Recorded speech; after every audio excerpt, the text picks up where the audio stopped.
Hi everybody! Welcome back. You are watching I Am Ready for Love with Jerome and Kanisa. oh, Alright. So what are we doing today? today we're doing a Q&A or first. Yeah, and something special too about this video. I think this video basically marks 1 year since we have One been whole year since we're posting videos on YouTube. So most of the thing I take the time when I grow, but in the day we know it's a consistency is key. Yep. So 1 year and we're still here and we intend to just continue to do our best and just push for more meaningful content, alright? So in the meantime, remember to like the video. Give us a 1 year anniversary like. So drop a like, wait upon it. Yeah, like the video. and share. Yeah, drop your comments down below, alright?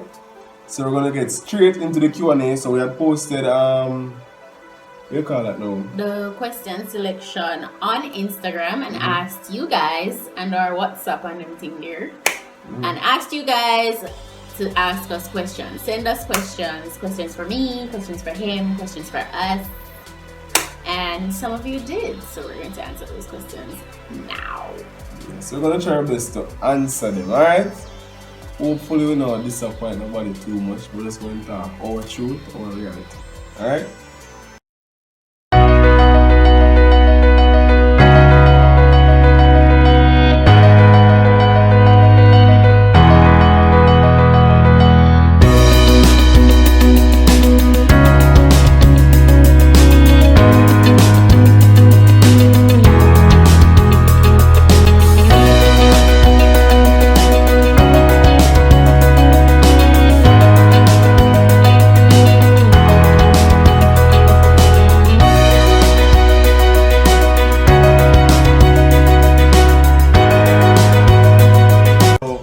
First question that we have, it say, hey, love your content. I want to know how you guys balance being in a long distance relationship with work and school.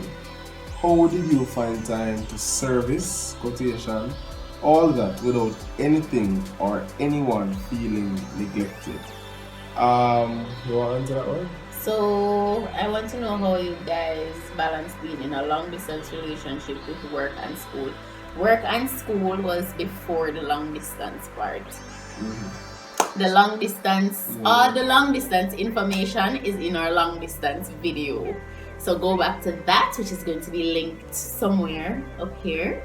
But how did we manage work and school and working on our relationship? I think communication is key. And then one of the things that we did, so though we weren't in the same physical space, communication was very regular, right? That's the word. Yeah, so we always on the phone talking, video chat right through. And one of the things that I would have said in the last video that we did is that even when we are not consistently talking, we always have the camera on for the laptop with the video chat, and it's always there. So it's like we're always in each other's space, though you're not physically present in the same area. We respect each other's work time. So if it's a case that I'm doing schoolwork or work, then we know say okay, then this is my time. Kanisa know my time setup. I know her time setup, so we know exactly what time to really call and spend a lengthy time to talk. So I think it's basically. Or sometimes you do work while you do something else, but we're still on video chat. Yeah, still on video chat. So you do your work actively, but the person is still there, though it's not physical. But I think it's basically for us to understand that such is life, and as you progress, you'll have to work, you'll have to probably go to school and still maintain the relationship. So guess what? Life happens, so just make the thing work. I think everybody's situation will be different. But I would say though, in all that you do, ensure that you budget time for each other. Ensure that because we did have like planned times sometimes where would I watch movies or would I come and say meeting tonight.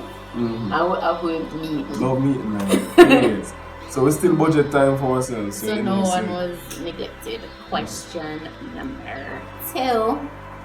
What are the things you enjoy doing in this marriage? This marriage? Then when you did married again? You know what I mean, don't worry about it. Okay. You want to start? What do I enjoy in this marriage? He's my friend. Oh, Not it? Sometimes I joke. I joke, babe. He's my friend. Yeah, so even though, like people will say, marriage is hard and all of that. Yes, you have to put in work and all of that. But at the end of the day, he's my friend. So even if we in a disagreement and we want to fix up and attack, what brings us back together is the fact that something might happen. And true, me no want to talk to him, but me not have nobody else to go tell, so this something happen. Me have to go end up talk to him because me want to talk to my friend. Yeah. Alright. One of the things that I enjoy. I agree. But I was just allowing you to share what you enjoy. I enjoy a lot of things in this marriage. One of the things that I enjoy, I love my belly, is when I don't have to go you hear the spectator there? in the background. Is when I don't have to go in the kitchen. And then I like, especially when you know Kanisa just and she go all out and she cook an uncommon dish. You understand? It's like the other day when I did the pasta and the chicken breast thing and she make ginger garlic bread from scratch. You understand? Brother, if your wife now make garlic bread gear and pasta and chicken. Wow. What the chicken breast thing name? Chicken breast? Yeah, it's like say I just dumpling today and rice tomorrow and dumpling tomorrow, right? Yes, chicken pasta. Yeah, there's something there. Now like there's a skin with teeth and coming and saying, no man, something like go on and yeah, so that's like what is marriage? No, that is one of the things. No, that is one of the food. No, okay. That's one of the things. Yeah. What she said? Bad man, I don't know the chicken pasta but Alright, so when you go start the prank on Jerome, that would be hella funny. But I don't know prank. And if we do end up doing a prank, it won't be a relationship prank. Yeah, so probably. So don't know like it because of them things that kind of and not necessarily that. As I say, I think we may, but if it's a case that we're going to prank, but I don't think it's going to be the typical cliche kind of thing like I caught my somebody cheating and this one everything alright all along and all of a sudden you're cheating. Yeah, and let me just say this because I don't want anybody to take offense to it. It's not like we're saying that we're better than that or whatever. Everybody like different things, but we're trying to attract a particular crowd that people can have fun but at the same time learn from it. I think sometimes we go overboard with the pranks. That sometimes come for the entertainment, stay for the message. Yeah, sometimes like you basically lose the whole aim of what you wanted to do in the beginning with the channel by just pranking. At the end of the day, some of them just fake and people just behave like say they don't realize they fake because the camera at the same spot every day and they act like they don't see it. I don't have time for the Okay. No, that's what I'm understand. So eventually, I think if there's a situation that we can probably run a bust a joke where prank is concerned, we may do that. But I love prank and more some of them that I enjoy some of them. But sometimes, the cliche kind of thing, more people learn something. You understand fun at the same time. Alright, so the next question. What are some of the things you both do to maintain your relationships with Christ? Alright. You want first or me first? What I do to maintain my individual relationship with Christ is communicate with Him. Not just down here, but this way, vertically.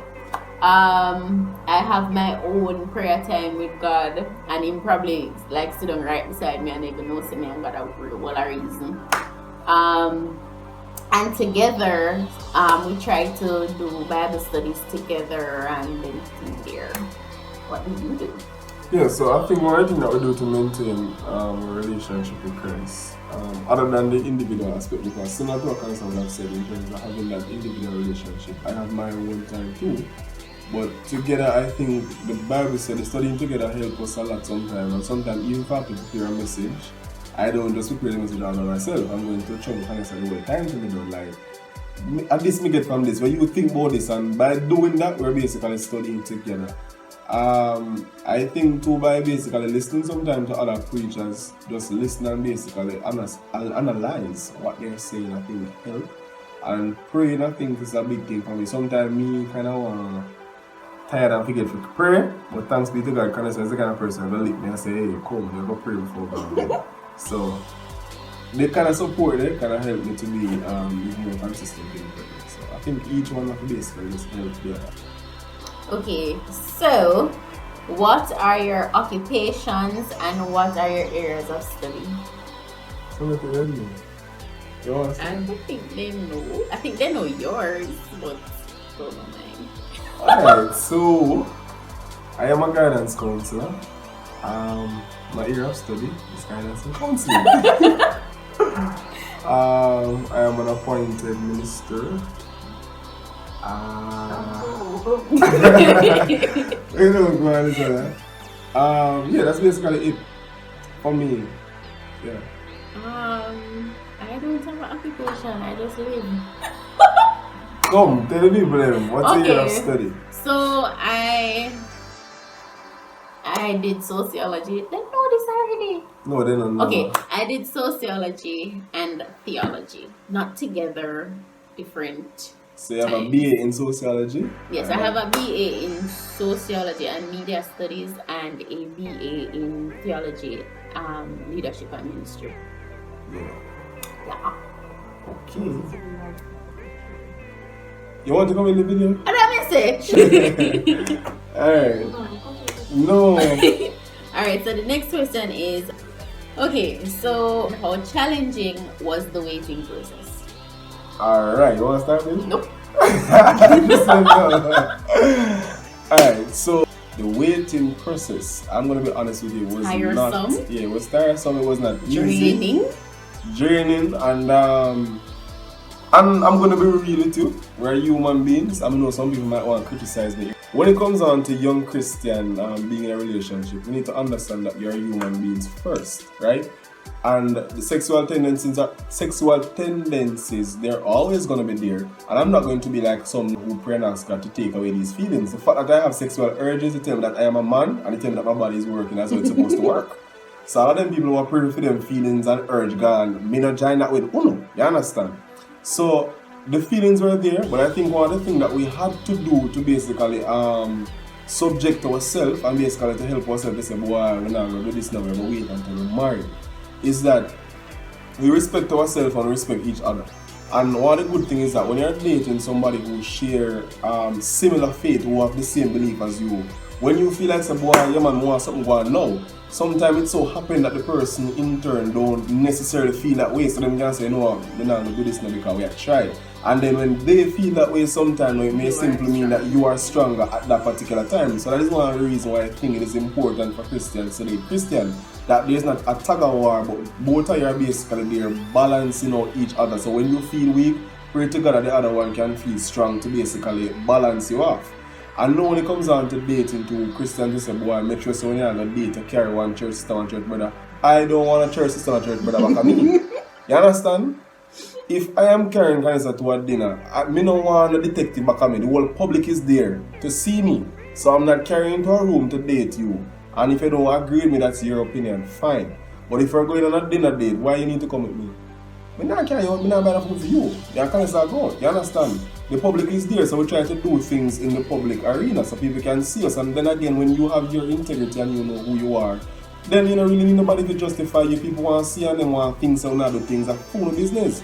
And in our case, a lot of persons, church people on a whole, pass remarks and then say, we are going river together and how to be Christian and we are going river together. Like, partner Bible just say if you not engage and you can't go river together.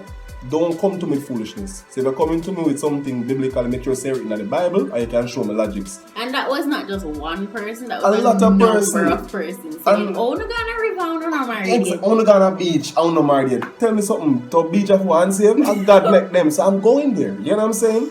And I'm saying this to say to young people out there in the church, once you know who you are and you know what you're doing, don't allow people to dictate to you how you're supposed to live your life. And that is why so many relationships in church fail, because young people become big, whole and boring. And it can't work. You're young and engaged, enjoying the life. know yourself, understand that guess what, this is our integrity, we're Christian, there are certain boundaries that must be there, and we're going to try to adhere to them, but at the end of the day, you have to enjoy yourself. So I would say, the pressures were there, but we try to do what we have to do in public. Even if we stay in our room by ourselves, we are big people, we are adults, so we kind of know how far to go, what to do, and we basically try to balance out each other. And I would say to you too that you need to be a spiritual man, because and know your limits as well, because you might have say, yeah, no man, me feel say me can't do it. You feel say you can do it, don't mean nothing. Yeah. You have to have the Holy Spirit behind you and say, you know, say, you know, if you go over this or do, because you don't have no strength in your body if you like this, so keep stay away there. You have to have that part of you that says, me not go put myself to the test, because I know say me can't fight this. Yeah. And that's just to add to that, be a spiritual man. So once a spiritual man becomes strong, it's like some boy, you have a desire then to stay on the narrow path, even though you're going to be tempted to go overboard. And then again, for me, one of the things that encouraged me was the fact that we had a wedding date in our mind. So we said, boy, me I look forward to my wedding date. You understand? So it's not like I said, boy, me I hold on to this for eternity. You had a wedding date in mind. So I said, yeah man, the day that will come. And sometimes people just overrate sex till them fool. Yeah. And be like, say, boy, without sex, them are dead, and at the end of the world, wake up. You understand? The company you keep affects how much you struggle and all of that too. Because some people will hype it up this far, and it's not really way up there. So for them personally, they just like hype it up because maybe they're not getting on and their mind. You know, their mind, they build it up so much that it's so much and it consumes their mind and everything they do and think about or talk about. And if that is also going to be the only thing that really matters in a relationship, then you're going to be in problem. So the fact that you two can enjoy each other's company, you can be each other's best friend, then you're not alright. Sex is just a part of the whole package of everything. So you will be able to manage. So again, I know it's not easy, but you can do it. But I say first you need to know who you are, respect yourself and respect your spouse, and the two you need to balance out each other. Be a spiritual man, enjoy life. Don't allow people to call you down and make you can't enjoy life because them things say. This is 2020, you understand? Know yourself and know what you are doing. Okay, so what values do you both have and cherish? Yeah, you can't get on first. I'm think about it. So why you get time to think about it and you can't think about it? Let me say what it, man. So, okay, so some of the values that we have are trust, or Christian values, and what again? Communication. By communication, I mean that we basically every single decision that we're going to make, we basically run it by each other. So we'll just get up and do something. You understand? Even though you think that's it, you still speak to each other. So nothing supposed to go on, we don't know about. And not supposed to have a cancer about. So we try to share. Transparency is key. So that's a big thing for us. Right. Yeah. And even when it comes down to your finance again, I mean, if enough people that like the partner, they behave like say at two different savings that go on at one family. Facts they turn on one, even the money turn if you know are gone. So no, say when we for hold back at that left, everything, transparency and communication should be there. Okay, so our last question. Somewhere did it, but took it alright. Alright, so another question is, as a young couple, newly married, how do we manage our finances? Alright. How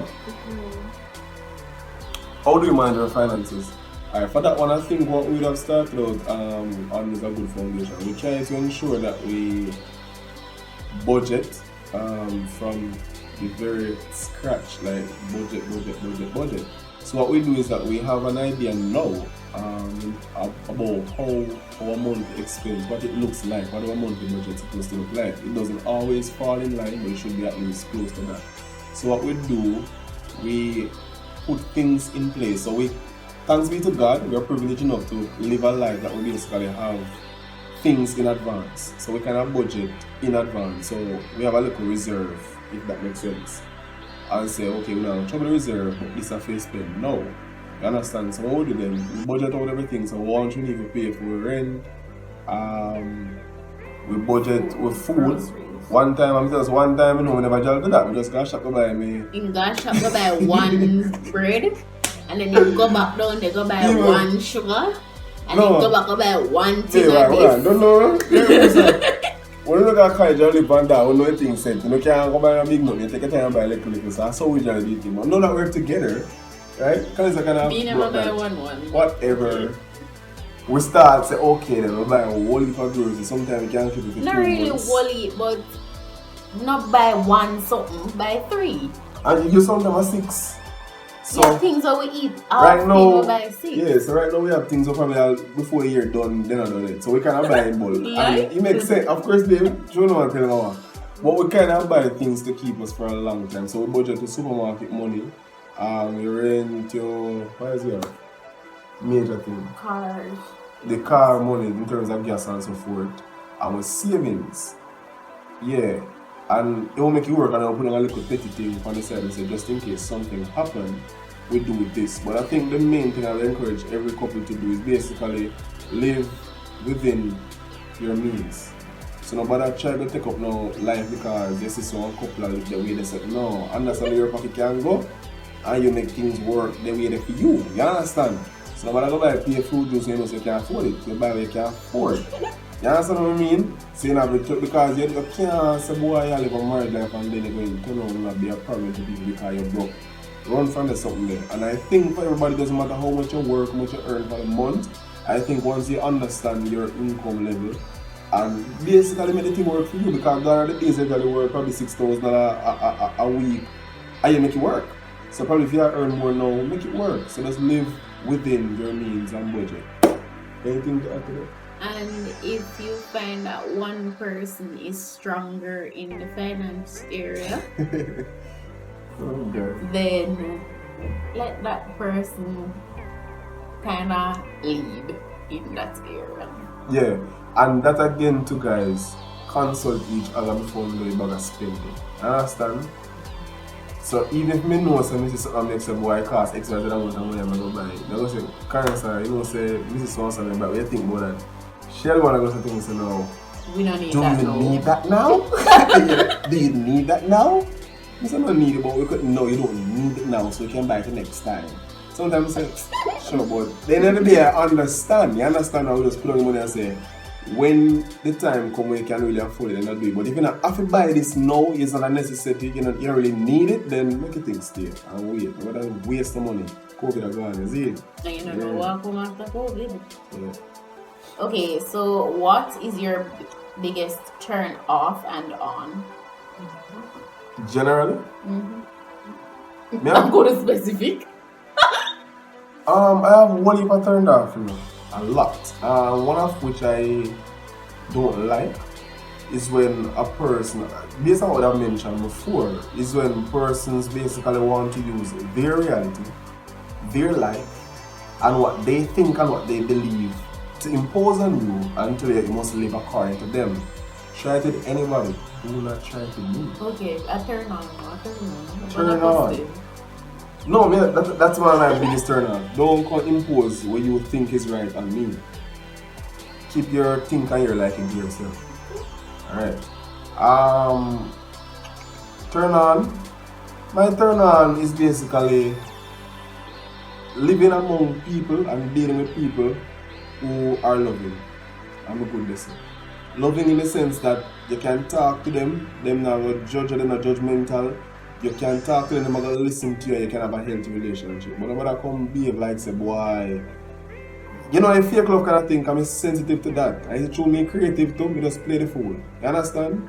So that's my biggest turn on. When you can deal with people on a respectful level and the love is there. Each one has a help and support each other. I want to laugh and enjoy myself. Life short, what is stress for? You understand? Yeah.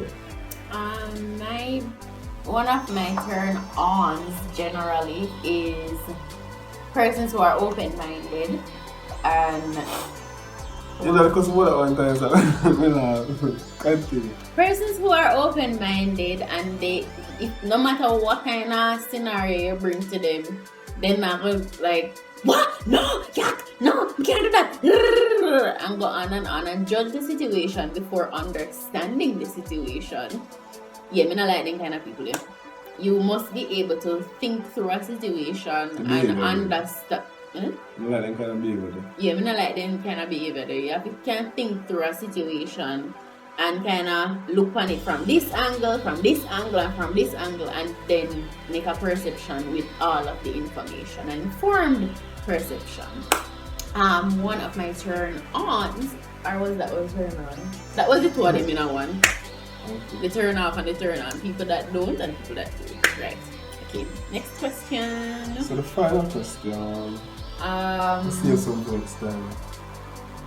Would you prefer a pregnant teenager or a junkie? As in my child?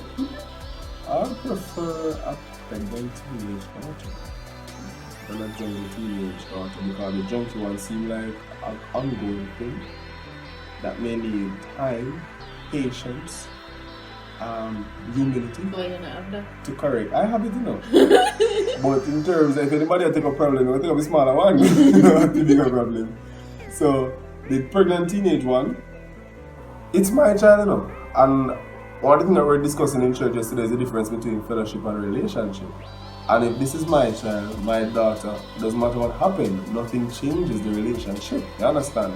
So though people are going to cuss out and say, boy, your father this and you go get pregnant or teenage or whatever, and so what? So what if she's a junkie then? No, if she's a junkie, then fine, I'll work with it. But if they give me a choice to choose between the two conditions, I'll choose that one.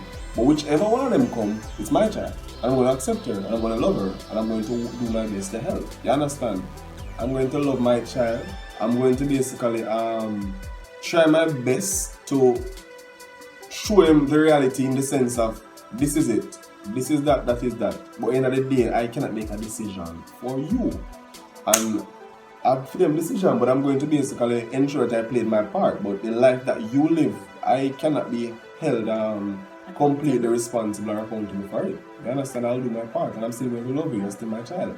And though people are going to like it, we can't change the facts here. Yeah.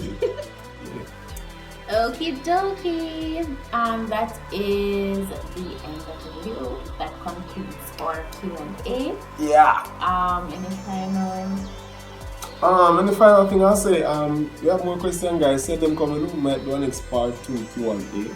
But all in all, the main message that we have been pushing throughout the different videos that we have done on this channel is basically the person just finding yourself, understanding who you are, live for Christ, live a life that you maintain your integrity, and don't just live in somebody else's shadow, somebody else's idea of what life's supposed to be. Ensure that you know the truth and you're trying your best to live the truth. You're not perfect, but in all that you do, just do your best and enjoy life. Alright? So remember to like this video, share the video. If you are new, subscribe to the channel. Tell somebody about I Am Ready for Love. So drop a like down there, guys, please. Alright? So big up yourself.